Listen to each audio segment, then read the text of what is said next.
Hi, this is Sifu Fiore, also known as the Golden Flower. This is part 3, might be another part 4. Let me try and get through this material a little quickly without losing its value.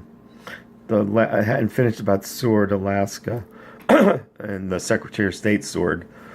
Pardon me.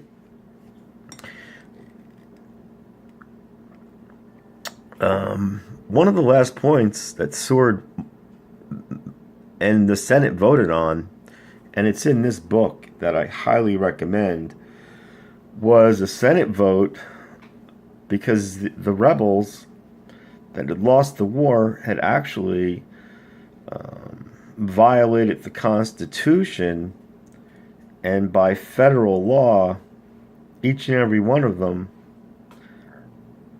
could have been executed by the federal government. You can read about this, just get this book. Anyway, Mr. Sword was a big agitator for that. President Lincoln was not. It was a very close vote, but the Republicans carried the vote, and Lincoln's speech of "there's been too much blood to shed, we can't shed any more blood, we have to forgive and let people consider their own mistakes." Well, that was the mistake, in my opinion, as well, because Sword wanted to go on to do that, execute all the traitors, give all of their property and lands to the Negroes, and give them as much aid as they needed to get started. Part of the Civil War, some of the behind-the-scenes reasoning was the North, if you recall, at that early point in time, the early 20th, late 19th century, we were China of the world. Everything was manufacturing.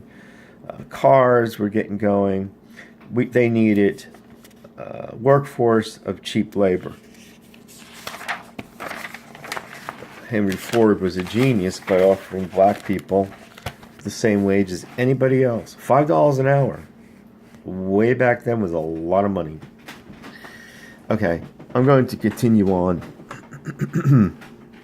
The people today, and this appears apparently so obvious to me, were the same people of the Democratic Party, the white protesters who were indignant about Italians, indignant about Jews, and indignant about the Irish people, layering that under a thin veneer of being politically correct, while it was their own ancestors, the Protestants, who persecuted so many peoples and are now persecuting Muslims. Most Muslims don't want to blow anything up. Other comparisons. There was absolutely no opportunities for the Italians, Jews, and Irish, Catholics, Italian and Jewish Catholic, the Italian and Irish Catholics, I'm sorry. They were all living hand to mouth, below poverty wages. They died young, poor health care. Children took school up to 6th grade. My grandfather dropped out when he was 10. My grandmother made it till 8th grade. That's her. Carmela. She liked to be called Millie. And she did that to disguise her Italian heritage in front of certain people. So that said, our persecutions 100+ years ago still continue. We are slandered as a group of people, lumped as mafioso if your name lands in a vowel. I had a few relatives that had changed their last names in the 1930s, 2 of them, to get into medical school. And then they they converted to Protestantism. To continue this thought and tie it all together with what's going on, to summarize, history is repeating herself. The immigrants went through an incredible vetting process. Half of them had to be kept on Ellis Island. Any Italian with any heritage here, any Italian with any heritage here, any Irish with any heritage here, any Jew with any heritage that goes back, went through Ellis Island, right by the Statue of Liberty. And they entered this country grateful to be escaping political persecutions, droughts, famines. In 1908, my grandmother's family had to experience, that part of Italy, the Francino side, experienced the eruption of Mount Vesuvius, I believe, or Mount Etna. Anyway, it caused, and then they had a tsunami and then an earthquake. Region was shattered.